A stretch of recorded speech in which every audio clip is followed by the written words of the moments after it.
What is happening? And welcome back to yet another episode of Opinions from Offside. We've got an interesting one today. With the news, there has been a new England appointment, Thomas Tuchel. How do you feel about that? I don't feel like we need a lot of chit-chat and small talk before we get into the nuts and bolts of this. It's a funny one. I can't help but tell you straight off the bat, my gut feeling is a little bit overwhelmed. And I know he's got a decent CV, but I feel overwhelmed. But I guess we'll get into why. What's your gut feeling, first of all, on the appointment? Tactically, good decision. But I'll say on the positive first, right? And then I'll tell you the negative after. Good decision, proven track record, good coach as well. Speak to people that have been coached by him, that not many people fall out of him. And the ones that do, they come across like a bit of a dick. So he seems quite steady with people. Anyone that's fell out of him has come across like a bit of a dick. Like the ones I've seen, right? He's got a good record as a coach. He's followed good managers as well. So he's followed Klopp, 2 clubs, I think it was, maybe 3. He has fell out with a lot of people, though. Yeah, but I think the difference is there. If you speak to any football manager, they fall out with players all the time, right? But the difference is most managers don't keep it as a grudge. It's the players that keep the grudge. Straight away, devil's avocado, right? Right. If you wake up in the morning and everyone you meet's a dickhead, like maybe you're the problem. Do you know what I mean? Yeah. Like if you fall out with clubs everywhere you go, is it always that you're the victim and it's always the club's fault or the chairman's fault or the director of football's fault? Or could it just be that you don't handle people very well, you being Thomas Tuchel? See, I don't see that. I see the people that he's fell out with. Like there was the big fallout, the Man U thing. Like when he was supposed to go to United. Remember that? There was talking of going to United. Apparently, Man United decided to stick with Ten Hag because of Tuchel's demands. I completely agree with that. At that level, you need to be demanding. Like we've said this already. Now the footballers nowadays are too soft. You can't talk to them how you used to talk to footballers 25 years ago, 30 years ago. But the ones that can take that thrive. Like I think it'd be a good appointment. And I don't think is what you look at is when he fell out with these certain players, it's on a day-to-day basis. You don't have to do that no more. It's not the day-to-day. It's 2 weeks in a month.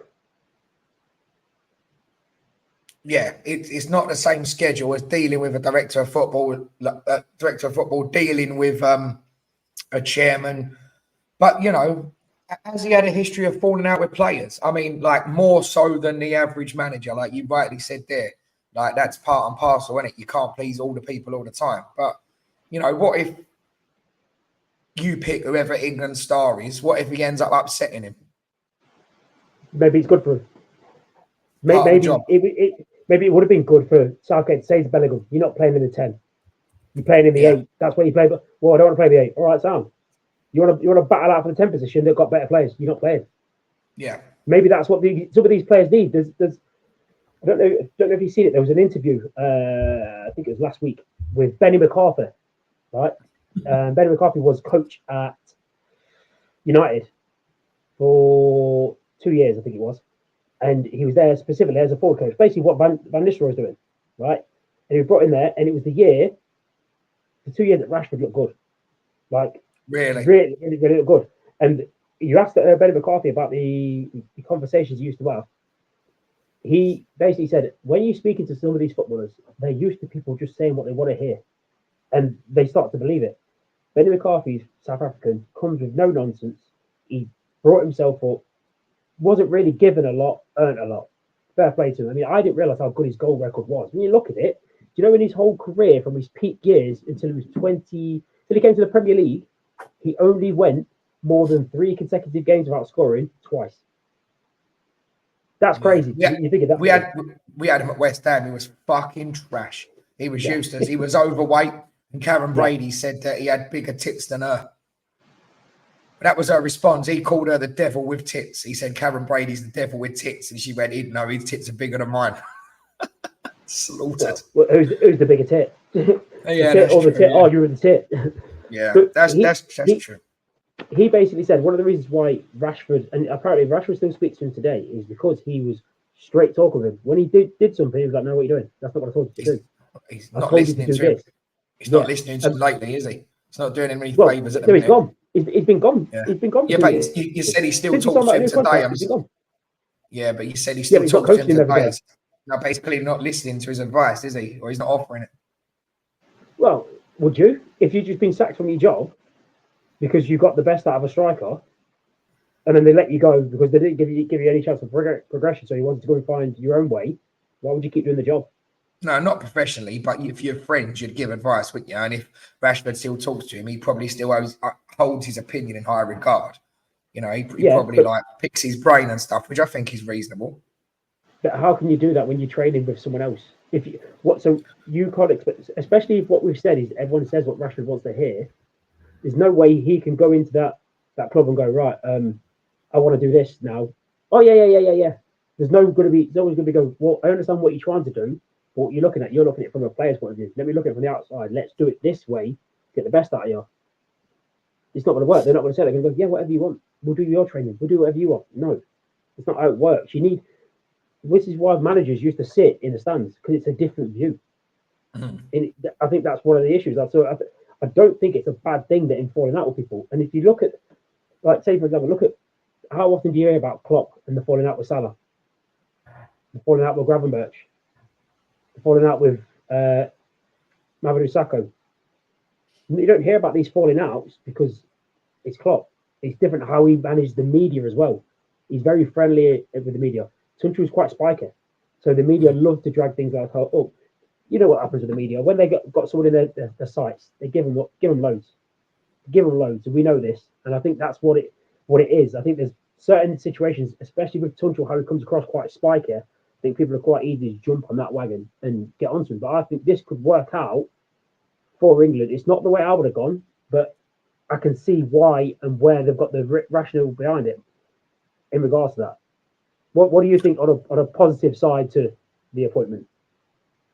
Well, he's got a CV, hasn't he? He's got the pedigree. He's a winner. I was saying to our last guest that we're going to be releasing later in the week, Marco, brilliant episode, by the way, shout out Marco. We were talking last night on WhatsApp because he texted me just as I set off for work and said, have you seen the news? That's a talking point. And I said, I've not seen the news. He said, England. And I said, and I hadn't seen any of it. And I was just about to start driving and I text back, Tuchel. And he said back, yeah. And then we were, when I stopped driving, was walking to the Soul Suite, we were going backwards and forwards with the voice notes. If you want positives, he's got the pedigree. The players will respect him. He knows the Premier League and he knows English football. He knows English players, now to get the best out of them, perhaps. But the biggest positive for me is, let me give you the flip side. Marco said to me, well, he's got something to live up to because he's following one of your most successful managers ever.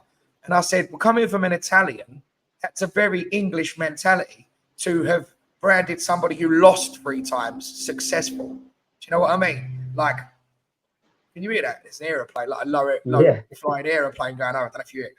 Yeah, that is a very British thing. We have this mentality where we don't turn up expecting to win. We say, we're good if we get to the semis. Do you know what I mean? Like the national team do that. We say, oh, yeah, we're good enough to do it. And we tongue-in-cheek say, oh, it's coming home. But nobody really expects it. We've won one tournament in fucking nearly 100 years.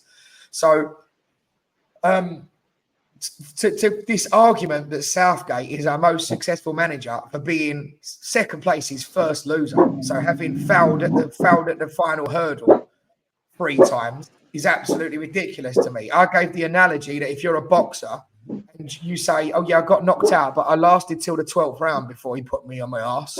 Like that doesn't make you a winner. That doesn't make you successful by any measuring stick. Whereas the German national team do have a mentality that they're turning up to win. And not that they always do, and that there's been some poor German national teams over the last few years. But look at their CV, their country's CV compared to ours in terms of national achievements, World Cup, and even World Cup finals, if we're classing that success. He might come with this German efficiency. He might come with this this mentality that we're going there to win. That's our expectation. But that does also lead us on to the next topic, really, and that is national pride. I mean, how do we feel? It's a sad indictment that there is nobody, and this is not a race thing or xenophobic thing. There's no English manager to lead the English national side. It's national pride. It's picking players from your country. When you're left with the likes of Eddie Howe, which he hasn't won anything either, has he? Let's face it. You know, he's done a decent job at Newcastle. Got him in the Champions League for a season. He's underwhelming. Graham Potter's another one. I really don't think. I think Chelsea exposed Graham Potter. I think he's an excellent coach. And I think that Brighton and their setup and their system flattered him. When he had to go and be an actual old school manager, managing everything and managing those big egos, we saw then that he's better on a training ground as a coach as opposed to the head honcho. So I wouldn't really want him. Lee Carsley and I think the thing that put me off him the most, because when we jumped on a live to announce the interim coach, Lee Carsley, we were both pretty positive about the style of football the under-21s play. We haven't really seen that. I don't really have a problem with the experiment. He says it was an experiment, but it was really with not having an out-and-out striker and playing that sort of box system of midfielders in rotation. It was the interviews for me. For one, he said that they practice it for 20 minutes or something on the training ground and then brought it into a match. But not that competitive, Nations League. It's a bit of a glorified friendly, isn't it? But he's brought it in and lost. And then it was just, they were asking him, so do you want the job or not? He wasn't even saying, look, I'd love the job, but let's not get ahead of myself. I'm here to take temperature. He was just like, well, I'll be glad to get back to the under-21s. I was so sorry you don't want the job. Well, yeah, it's a great job, but I'm not going to rule myself in or out of it. Like, come on, mate, have a bit of backbone. Like, he was stuttery. He was nervous. He was poor in the interviews. He didn't conduct himself very well. It just seemed like a deer in the headlights and seemed lost. So back to the original question: is it sad? Is it important, first of all, to have a national team manager in any nation? You know, to be born and bred in the nation they're representing in the major nation. For example, you'd never see Italy going to get a Spanish national manager and so on. Like different, like if you get other countries, being manager of Zambia or whatever, like it doesn't matter so much. And yes, we have had Sven and Capello and so on over the years, and that's still not brought success. Capello was a winner. But it just seems sad to me that there's such a, I think the fundamental problem is the sad lack of talent and options in our coaching staff, like the Spanish and so on, and Germans are coming over here showing us how to do it. Like, how do you feel about that?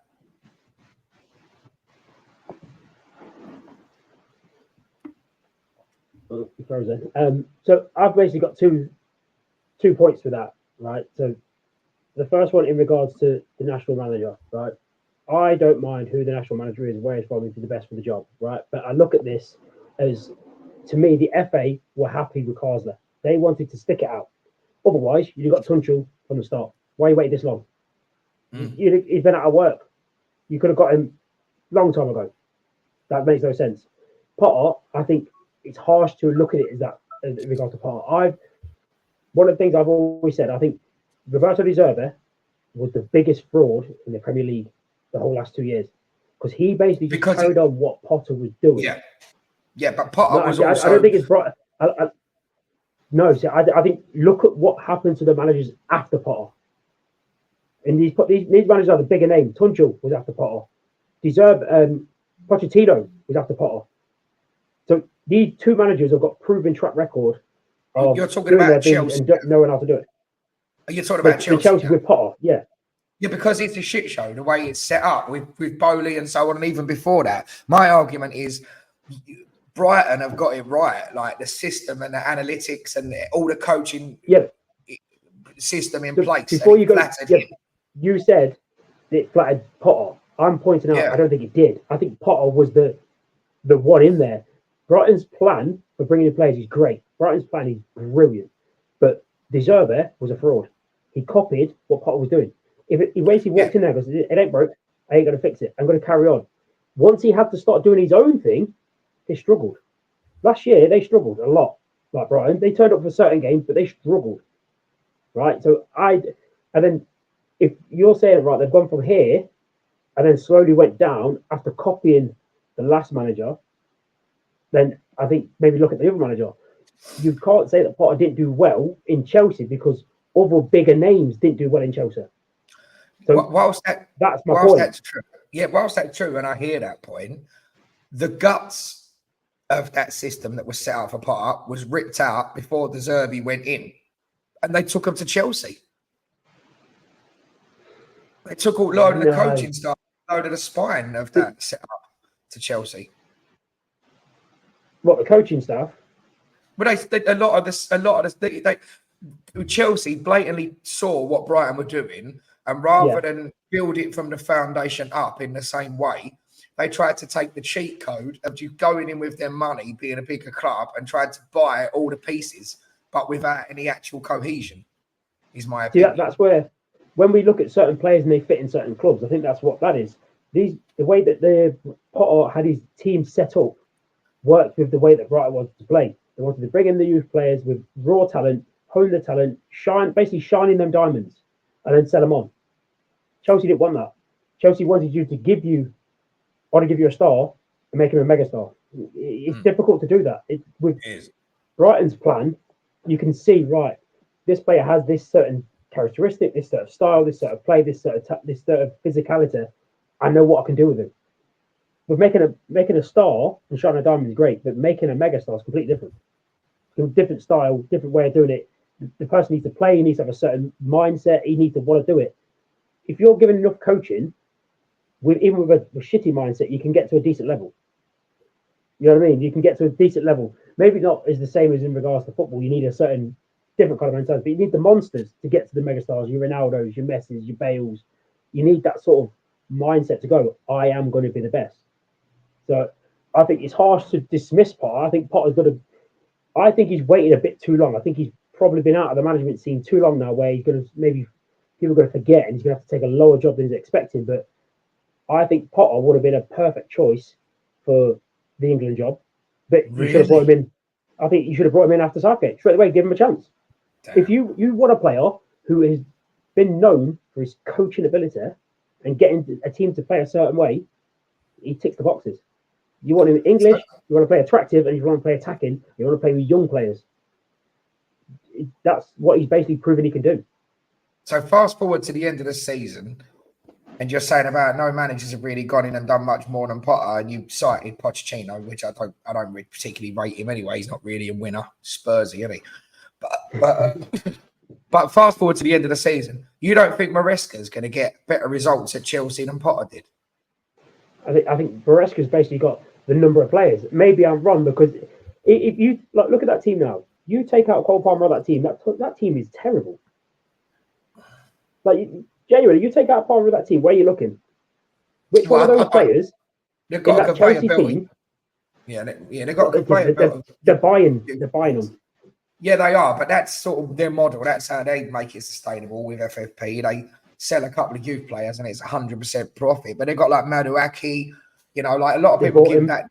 Yeah. But a lot of people give Nicola. We're not talking about where he come from. We're talking about that team's trash.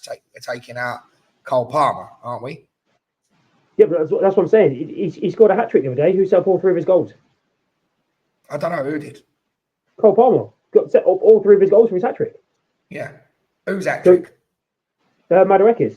The guy, right. The other one against. I can't remember the game. So we're giving him no credit then. It's all Palmer, like. No, I'm saying without the way the Palmer was playing, the team doesn't tick as well. You got 100 million. You got a 200 million midfield that won't get in any of the other top four.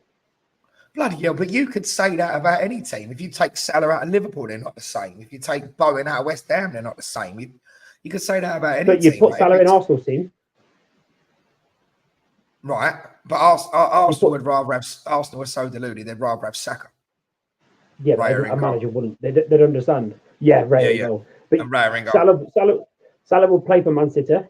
He will play for Arsenal. Salah will play in any of the top 6 teams in the Premier League. Probably the top 2 in the world. Probably the only 2 that don't need him, maybe. So would Cole Palmer play in any of the top 6 teams? Yeah, but that's what I'm saying. So then take out Cole Palmer at Chelsea. So take Salah out of Liverpool. Take Salah out of Liverpool. Replace him. And they're significantly decreased. But I think that's unfair. To replace that. Yeah, but I think it's unfair to say no one's done anything since Potter when I'm saying Maresca's building a better team there and they'll finish higher up in the league and I'll put money on that.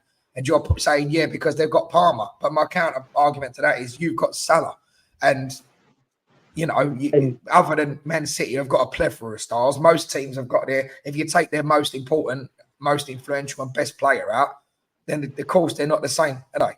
But then that even more so. If you think their squad's shitty and he's still going to do better than Potter, doesn't that speak even more so against your argument that Potter weren't anything special? I don't think Chelsea's squad is shit.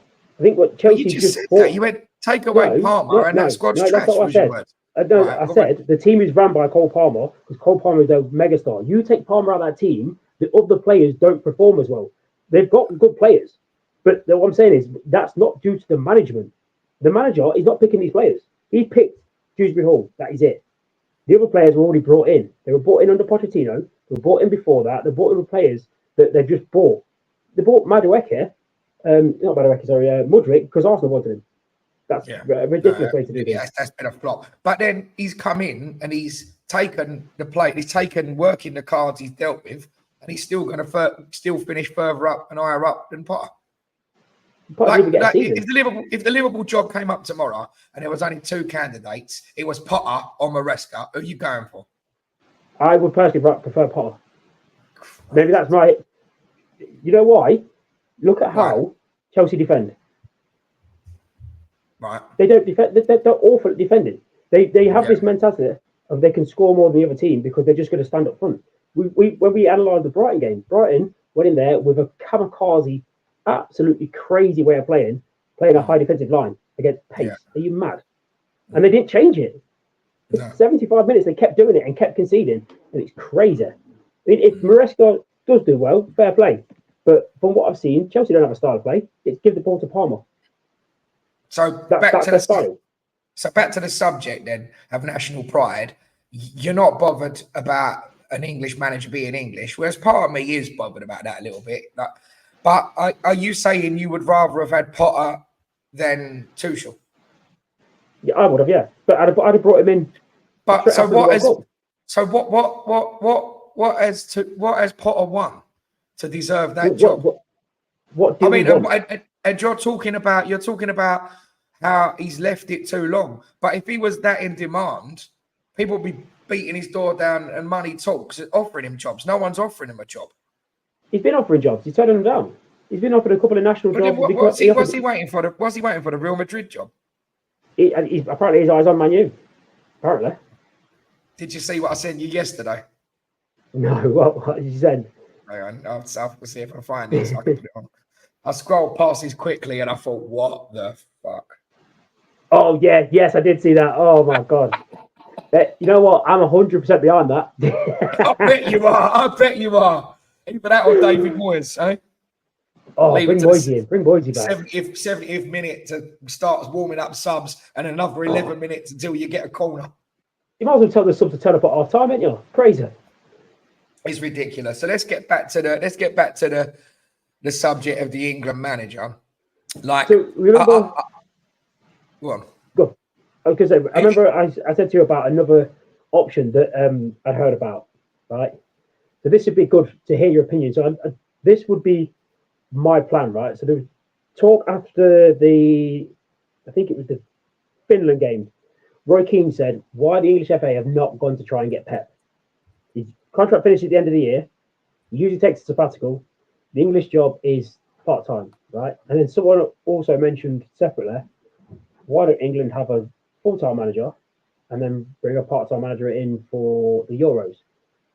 I like the idea of putting those two together, right? So my idea, what I'd like for them to see, go and ask Pep, would you be interested in the England management job? What we'll do, we'll put someone in charge who works with you for the qualifications. England have not lost a qualifying game in the World Cup or the Euros for 15 years.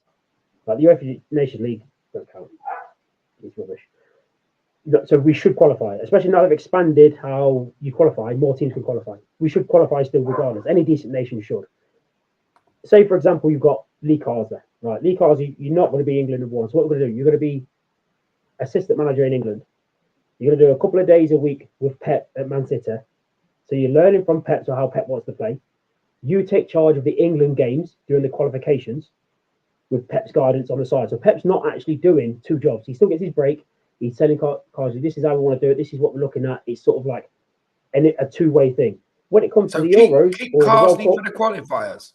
well, as an example, you could put someone else in. So I would say the reason why I said Carsley, I would want them to do it with a young, upcoming, talented English coach who can learn from who Pep. could learn from Pep. Yeah. Right. And then when it comes to the Euros, this guy reverts back to his assistant manager job while Pep takes over for the Euros or the World Cup.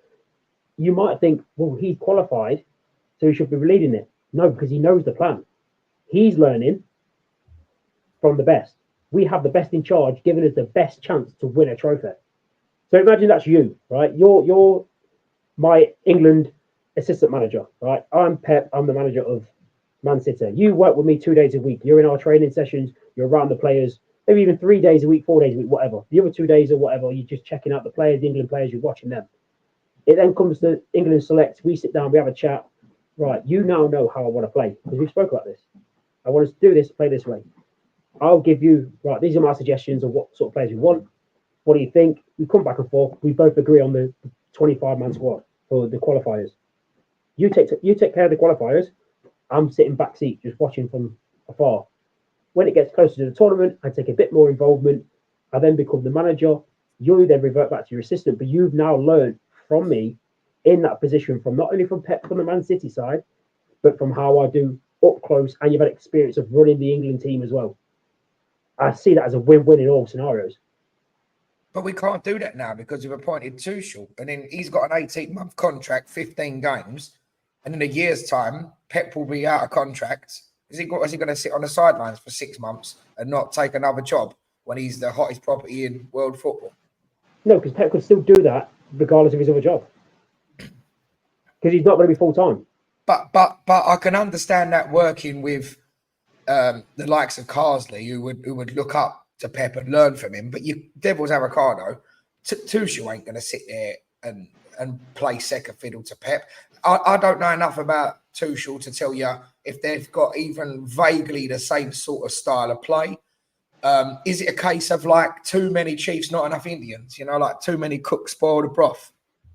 See, this is my point. So why, if England FA have chosen Tuchel, why do we not get a coach that plays the way Tuchel does and let him do it? You can still let him do that. You don't have to be Pep. Pep was just an example, right?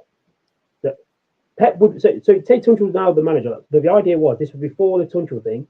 This would have been my plan. Why are we not going for the best? So take someone. You're saying like take someone like John Smith, who's an upcoming 31-year-old coach somewhere who does the same style of play and same ethos as Tuchel. Go and shadow Tuchel and then go and take the qualifiers and then Tuchel come in for the... Well, not now, no, because Tuchel took the job full time. Yeah, that's this what was my point before the Tuchel business, right? Is why we're not looking at that sort of model. If we're saying we've got a shortage of coaches, if you've got a shortage, right, of strikers, how would you deal with that at your club? Well, you'd either look to you'd put scouting systems in place to go and find the next untapped talent, or you'd try and breed them through the academy. Is what your point is, I think, isn't it? Yeah. So if we can't find one that's already made, let's make our own. Let's hire the best to do this job part time, who's already in a job, doing something like this. So you've got a couple of years ago, it could have been Klopp. Before that, we could, when Mourinho was at his peak, could have been Mourinho. You've got Guardiola now. You've got Arteta now up and coming. Why are we not look at this sort of option? Because if you look at what Man City have done, Maresca's the next Man City coach. Arteta's the next Man City coach. So to put a finer point on what you're saying, do you think if the people or if the FA have got a slight, or if anyone's got a slight problem with not having an English person as England manager, are you saying take an upcoming English coach and have them shadow the best, whoever that may be, Pep or Klopp or whatever, and train them up to be the next England manager in 18 months' time after Tuchel? Would that work? Well, yeah. Well, this is what. Are you not bothered about the English element? I'm not bothered about the English element as long as they understand the English mentality. That's what makes like the English national team unique, because we spoke about it with Connor. Like the way that England play is different to how you play in Spain. Yeah. And the way you play in Spain is different to how you play in Italy. And how you play in Italy is different to how you play in Germany. I don't want England to go and play possession ball, but you could steal elements of possession ball with the English mentality. Why can't you pass it around the back the holding midfielder to suck in their press to then break it quick with a 30-yard pass? You know what I mean? You're mixing of the both. Or if they don't want to press, then pass through them. You're mixing of the both. Rather than be stuck in like, we don't know how to do that, all right, go and learn. Because we've got footballers who can do it. John Stones can do it. Yeah. So talking of Kyle style Walker's of play, adapted his game. yeah, that's right. Yeah, I was going to say this, especially with these hybrid positions that we spoke about in another episode previously. I don't know enough about Tuchel's style of play. What do you? What can we expect from him? How does he play? How does he set up? What's his favourite formation? And what players can you see it helping or hindering under Tuchel in terms of the England starting 11? From what I've seen of him, he's followed Klopp a lot, and he's stuck with that sort of mentality. It's usually a 4-3-3 with the ball, and then a 4-2-3-1 without. So I could see someone like Saka being given a bit more freedom. I think he'll use Grealish more. I think the person that will star the most will be a Foden, because he'll have the chance to get on the ball. But then, to me personally, I think Foden's position's under threat already. Like, I think Palmer's got to be in that 10 position. So Palmer's got to be the one to give the free rein to. Yeah. So does that mean pushing Foden out left, or would you be leaving Grealish there? That's a decision for the manager, mate. I'm always a big fan of a round peg goes in a round hole. Yeah, same. I was going to say that. Yeah, put Bellingham back in his 8 next to Declan Rice, and then give. Yeah. If you know, to me, it should be the same with any club, right? If I'm about to go and play for another team, right, and I'm looking and thinking, right, where am I going to play? I'm looking at him, and I don't need you to play worse. I'm just going to take you over. I know where I need to go, and I don't. Just thinking, well, I'm playing great in an 8 here, so I'll just be put on the left. No, if he's better than an 8, raise your game. Don't look at the weak. Yeah, you know, and this whole thing about, like I said it before, starting Trent in centre midfield is an insult to any of the other centre midfielders. I don't want to play for England again. If I played again for a team, and I'm a centre back, right back, centre mid, wherever, and you play someone else who's barely played in that position, you put a striker in that centre midfield position, you don't want to play then. Okay. That's how I look at it. I see that as an insult, and I think that's what we need to do. Play the best players that we have for the best positions. But when we do our 1 to 11, we do players in their position. Is Tuchel brave enough to do that? Will he do that? Will he bench the likes of Foden to play Palmer in the 10? You know, will he bench the likes of Grealish to play whether you think is on the left, Gordon or whatever? You know, I think he will. I think that's why. I think Tuchel's problem is he's not diplomatic about how he tells people, because I think he wants to see a reaction out of people. And with how it works now with the coddling of some players, they can just go to the media. Yeah, I'm not happy with that. Don't like it. All right. Yeah. Down. What are you going to do? Just complain. Tell me agent.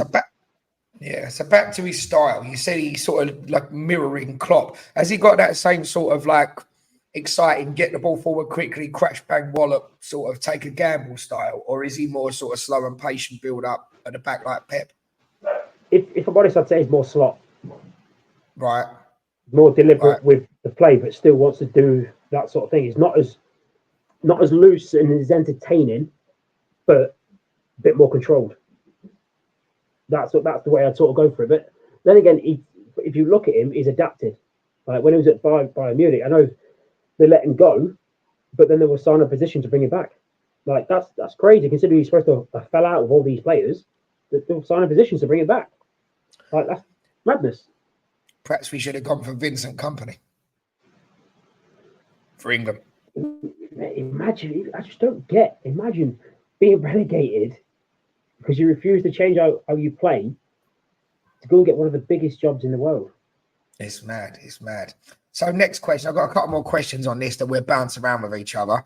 In 12 months' time, Tuchel's been in the job a year. Yeah. Who's the number 9?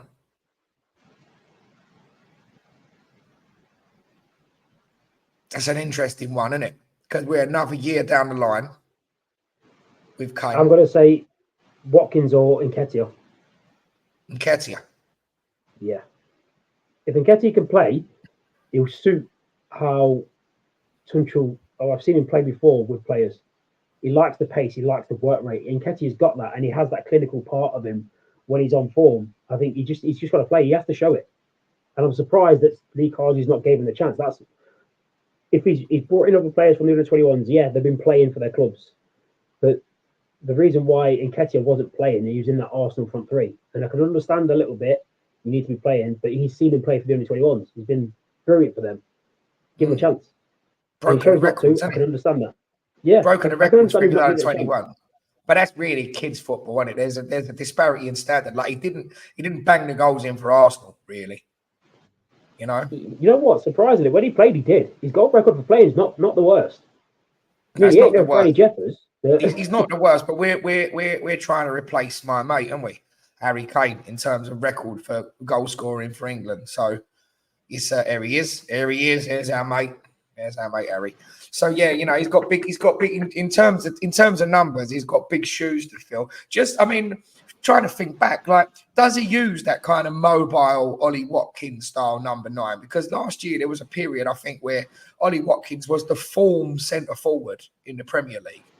Don't you think? And just thinking back to Tuchel, who he would have managed? What number 9s would he have managed in the last few jobs? And are they it's sort of parity, similar style to Ollie Watkins? Because that might tell us something, you know. Well, where was it? He was at Bayern Munich, where he had Serge Gnabry as his main number 9. So that pacey mobile player. He went to Dortmund after Klopp, where it would have been. Was he there with Haaland? Would have been Haaland, I think he had the first year. I think he had the first year with Haaland. Yeah. I think it was too early for Adeyemi. Adeyemi's that sort of player. Yeah. At Chelsea, who did he have up front of Chelsea? He got rid of Lukaku because he didn't want that sort of striker. I think it was too late for Nicholas Jackson. I'm not sure who else was there. The Chelsea team. Was Timo Werner there then? Could have been Timo Werner, yeah. Could have been Timo. So he's fast. He's fast. Kind of mobile, yeah. Yeah, he's fast. He does not necessarily finish. Yeah, he doesn't finish well, but he does have the pace. Yeah, it's interesting. So yeah, it's interesting to see what will happen. So final question on this before we go to our controversial England opinion. Is he the right man for the job? He said he's been selected. You back your team, don't you? Absolutely. But is he the right man for the job? Clearly not, because they'd have put him in 6 months ago. That's the thing I was going to say. Why bother with this Carsley bit in the middle? Yeah. It almost seems rushed, because I think that was Carsley's job to lose, and Greece lost it for him. And I think they moved quickly. The fact that he said we practiced for 20 minutes, to me, said two things. One, that's arrogance against the Greek team. Greek have got some good players, right? Yeah.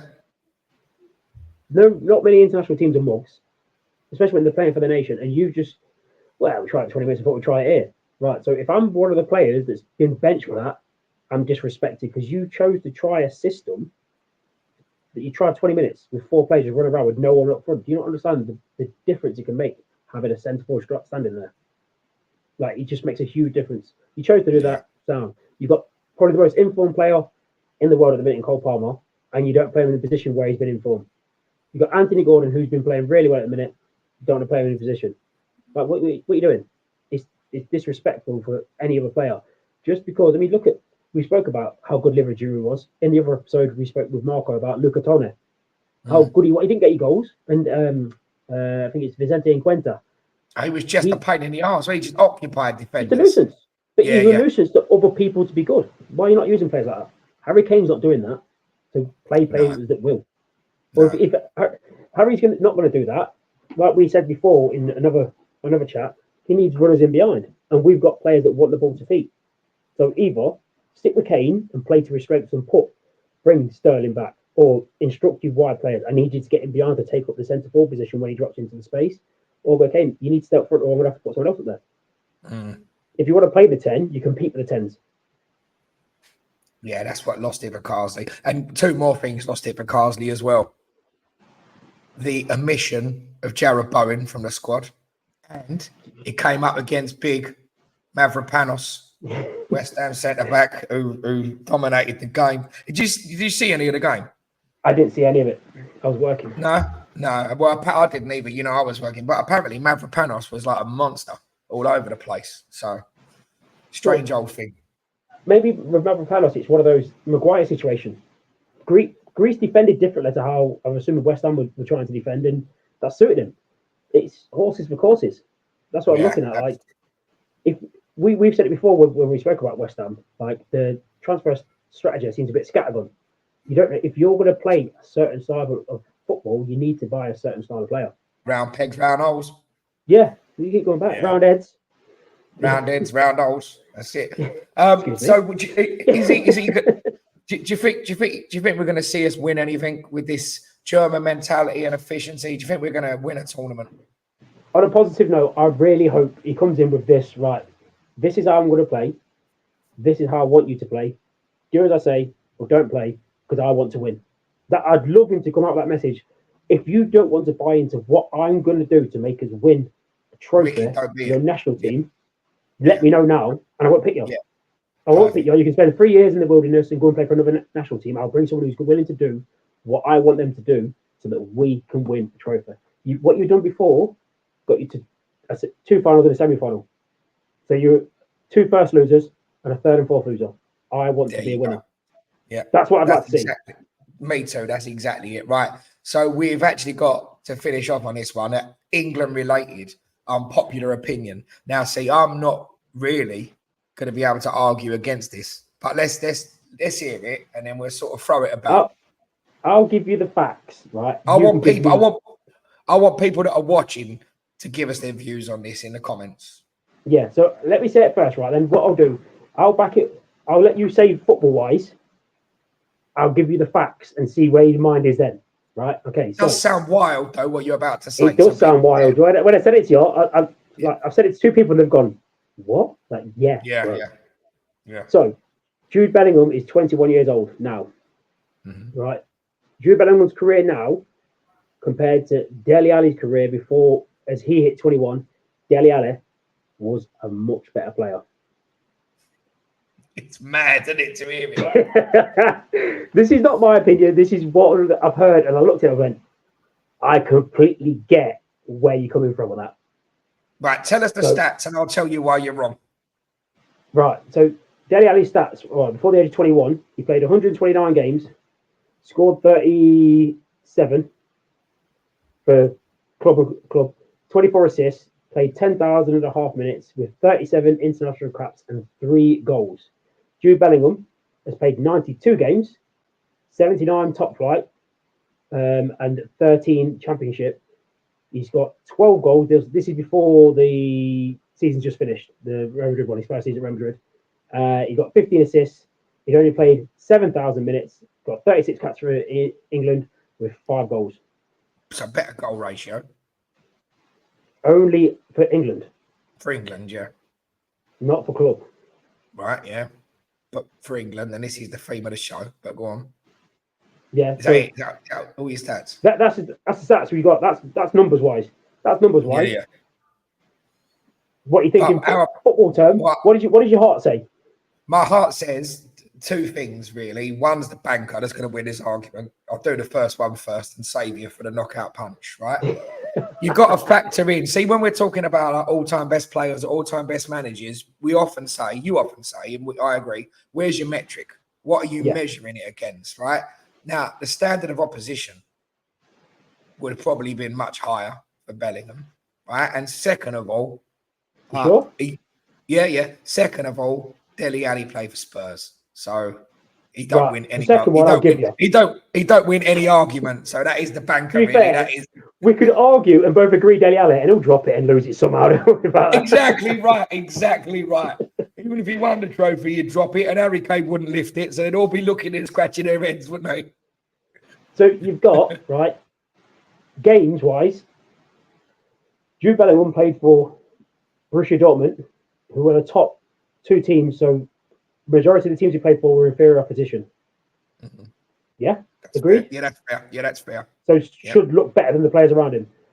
Dele Alli played for Spurs, who we both agreed Who are terrible. are bottlers. Yeah. So there's at the time there's 4 minimum. At Tottenham's best, there were 4 minimum teams better than them. So he would have played against harder opposition.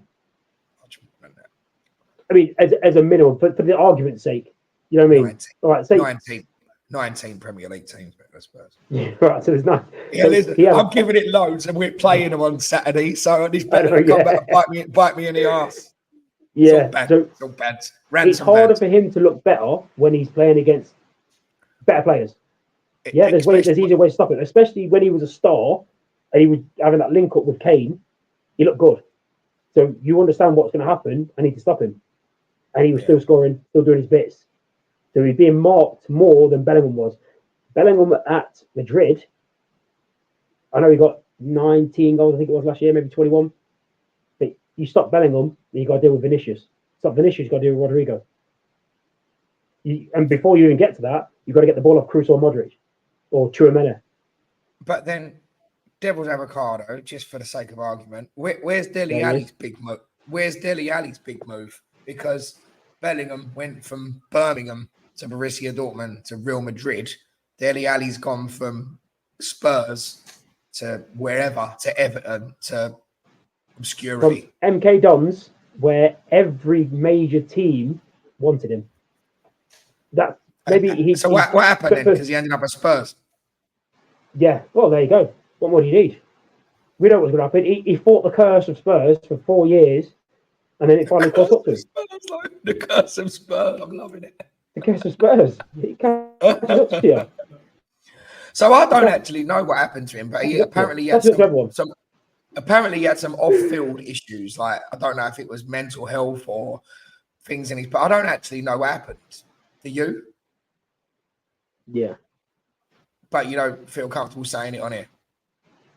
Well, one of the stories I heard was, do you remember when he used to have Dele Alli on his back? He used to have the full name. Yeah. So apparently one of the reasons why he changed it to Dele was because of his dad. He didn't want, his dad's last name was Ale, and he wanted it just to say Dele because his dad wasn't around his life at the time, and then apparently he was trying to come back into his life. That's I don't know if that's what's affected him, but that's the story that I've heard was there. I don't know if that's true, but that's one of the stories that apparently affected his mental and his mindset. Where is he now? Is he still at Everton? Because I'll tell you what, he's not longer released on Everton. Apparently, this all came up about. No, there was a slight delay. Carry on. I was asking before you started. So carry on, Kanye. Sorry, mate. There's a slight delay on our internet connection. Carry on. You're probably the long way in the UK. This all come about and this popped up as a fact because he was talking, and there's rumours of him signing for another Premiership team or a team in Italy. There's talk of him going to Napoli, right? I don't know how that's come about, but he's targeting to be in the 2026 World Cup squad. Wow. How old is he now? It's got to be late 20s, maybe 30, hasn't he? I think, you know what? I think he's only like 27, you know. No. I'll tell you what, he's definitely, while you look that up, look it up. He's definitely a candidate for lost English talent. And we didn't really touch on that subject with him much in that podcast we did. Lost English talent. Like when we spoke about Rashford, we spoke about Drinkwater, we spoke about, a lot of players, like, putting it like you have, like maybe if he had more potential or better stats and stuff than Bellingham, he's sort of really fizzled out, hasn't he? Like Owens was, because Michael Owen like peaked early because of injuries and then lost a bit of his pace and then fizzled out. But he really has fizzled out if he was actually on that sort of trajectory in the beginning and then has ended up where he is now and how he is now. Just to be interested. Have you got his age? How old is he? Yeah, he's 28. Yeah, crazy. You think of him as older than that because he's been around such a long time. 28 years old. Yeah. Crazy. I think it was 17 when he was playing for MK Dons, and there was talk of him being going to Liverpool, Arsenal, United, and then he chose Spurs, and he's asking for trouble. Yeah, that's the problem. That's where it's all gone wrong. It's all gone wrong. Mate, another good episode. Let us know in the comments below. Make sure you like and subscribe and comment. Just a quick thing. Some people don't realize that subscribing is totally free of charge. When you think of subscribing, I think YouTube are on the wrong path in terms of language. When you hear subscribe, you sort of think like it's something you've got to pay your subscription for. It's not. It's totally free of charge. It is literally just a click of a button, and clicking that button really helps show your support to us. It takes less than 10 seconds to just click the subscribe thing if you've already got a YouTube account. If you haven't, it's just a case of having an email or a Gmail account and just signing up for one, just so that you've sort of got, like if you've got a Facebook account, you've got a YouTube account, and then clicking subscribe really, really helps us out because it lets people know about us, really, that haven't discovered us yet. Also, you can always go and listen on the podcast platforms such as Alexa Music, Apple Music, Amazon Music, Spotify, and so on. We've now got 10 episodes up on Spotify, so making good headway. If you're listening on Spotify and so on, come over to YouTube where there's 30 episodes now, 30 actual episodes. It's just we don't have the bandwidth to upload them all. Like, we get a certain allowance of hours per month to do. But join the conversation. Let us know, is Tuchel the right man for the job? Do you care about national pride? What do you think about Kanye's opinion on maybe getting an underling or an understudy, learning from the best and sort of grooming them for the future to come into that England setup? Yeah, let us know. So let us know what you think. Anything else to say, Kanye, before we leave? Yeah, I've got an easy one for you. Go on then. Oh, who am I? Right. 5 seconds. Here we go. Right. So this is a choice. Mm-hmm. I've got a list here. Right. Mm-hmm. There's 18 100 million euro footballers. Right. Transfer fees. Can you name them? Oh God, 100 million euros. Can you name them? How many can you name? How far back are we going? 100 million euro footballers. Yeah, because it depends on the exchange rate. Like the first one that peaked in my mind was Figo, but that wouldn't even be that. He was about 40, wasn't he? No, so that's no 40. So I'll give you an idea. All of these now, I'm just checking now. All of these now are still playing. I'll even give you a clue. I've got. Hang on. Right, let's one of them's from West Ham. Right, one of them's from West Ham. Right, so Pogba, he was 100 million, wasn't he? They released him and then bought him back and then sold him again because it's 100 million euro. Pogba, yeah. He would have been 100. So the one you're referencing is Declan Rice, 105 to Arsenal. Yeah. Gareth Bale would have probably been Bale. 100 million. Lukaku in one of his many transfers. Yeah. Interesting fact, Lukaku is technically the most expensive footballer for transfer fees ever. Wow. Ronaldo. Really? Wow. Ronaldo, when he went to Juventus. Ronaldo. Yeah. Yep. Eden Hazard to Madrid. 6.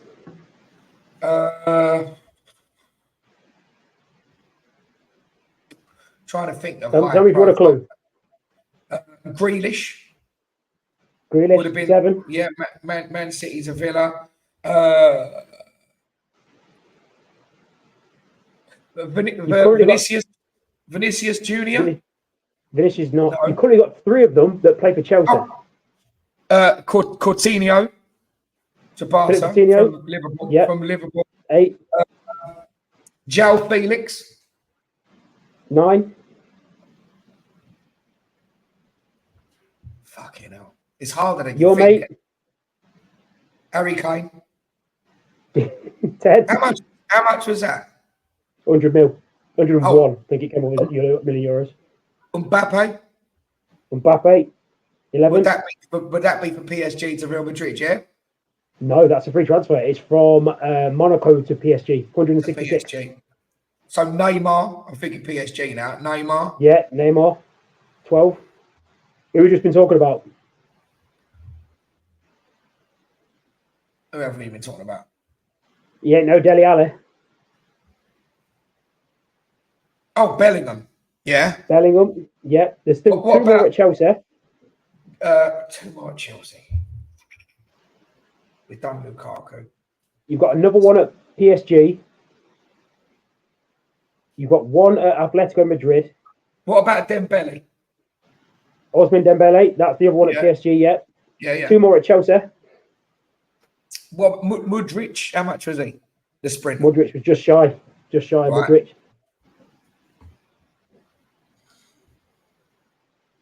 One of them Normally came it's from Benfica. One of them came from Brighton. Oh, so yeah, that's Casado, the Caicedo, centre yeah. midfielder. The other one, Enzo. Enzo Fernandez, yeah. Yeah, Enzo Fernandez at Chelsea. And you've got one more, and I think you might. Oh, no, sorry, there's 2 more. One of them played for. He's French. Played for Barcelona and Atletico Madrid and Real Sociedad. I think he was at Sociedad. I'm sure he was at Sociedad. That the Sociedad bit's the bit that put me off. He's Forward French, but player? he's born in Spain. Yeah, forward player. French, but what? He could have played for Spain. Oh, fuck! Who is that?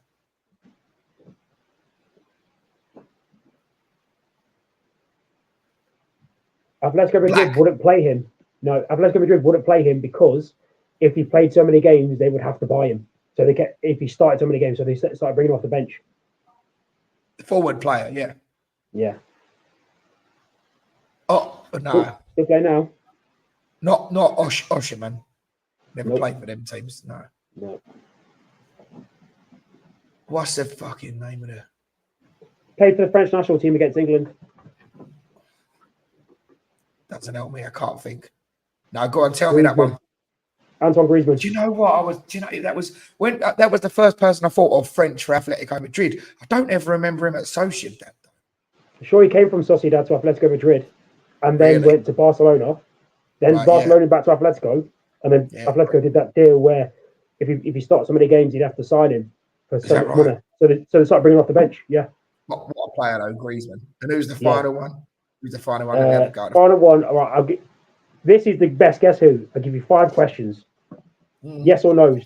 And in fact, no. I'll give you 6. I'll give you I ain't one. done bad, have I? I ain't done bad, have I? You've done well. 5 yes or no's and 1 normal question. Right. Not okay. and not what is his name. Right. So I'm starting from no information at all. No. Or yeah, got no information. Yeah. Okay. Is he currently playing? All of them are currently playing. No counter Right. question. That don't count as a question, right? No. Does he play? Right. The not yes or no question is what league does he play in? Premier League. You know, I thought I should have said, is it the Premier League? Yes or no? Right. Okay. Does he play for one of the top 4? Who's your top 4? Arsenal, Man City, Liverpool. Does he play for any of them top 3? No. Ooh. Got you tingling that, innit? Oh, I was so surprised when I said it. I went, really cheeky. Trying what? Oh, I'm trying to think. No help. No, trying to think of big ticket purchases outside of the big Aston Villa. Nope. Damn. Well, I'm lost. I'm going to need a clue. I think I've done all right, but I'm going to need a clue on this one. This is You've got 3 questions left. 3 yes or no questions. right. Okay.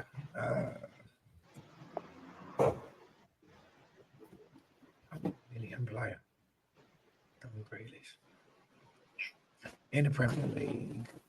Don't forget, you've already said, does he play for Arsenal, Man City? Does he or play for Liverpool? Man United? He does play for Man United. Is it Anthony?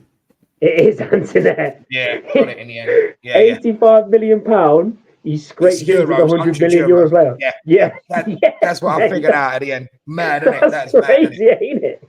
Yeah, he ain't a £100 million player ever. He ain't a €100 million player ever. There's talk. Robbed him. Yeah, there's talk of him. Them letting him go to. Well, there's talk apparently Newcastle are interested in him, which I was surprised at. There's talk of them letting him go in January to go on loan to Brazil to go and play. And I don't know if you heard about this. You hear that Man United are willing to listen to offers for Harry Maguire for 10 million. He don't want to go anywhere though. And the obstacle we had, because Moyes wanted him, and the obstacle we had was they owed him like a nearly 10 million loyalty payment because he'd never asked to be transferred away or go on a transfer list. So somebody would have had to have paid it. So Man United refused to pay it, and the same with Aaron Wan-Bissaka. So they were putting it on the buying club to not only pay their asking price and then the wages, but to supplement his. So it's funny how that's changed. It's madness. Funny how that's changed. Yeah, man. Well, you got a pay rise, isn't it? Because they qualified for the Champions League.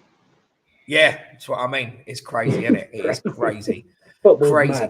Crazy how that happens, right?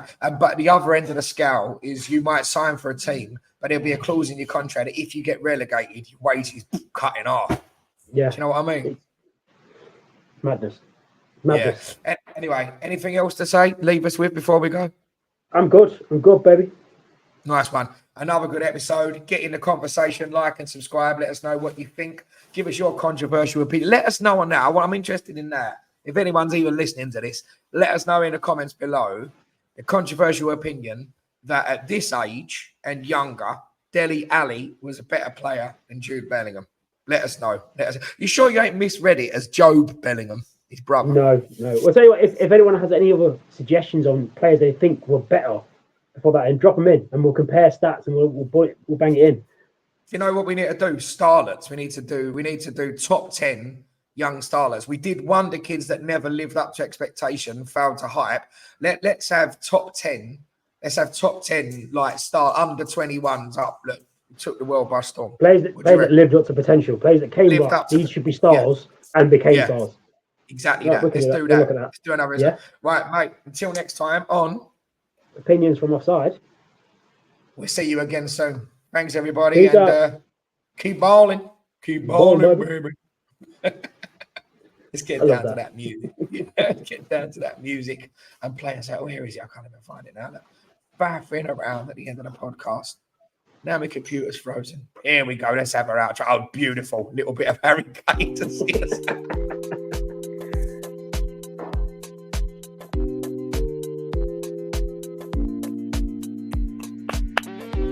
That was me clapping, by the way, at Alicia Lehman's ass. I hope it was clapping. It was.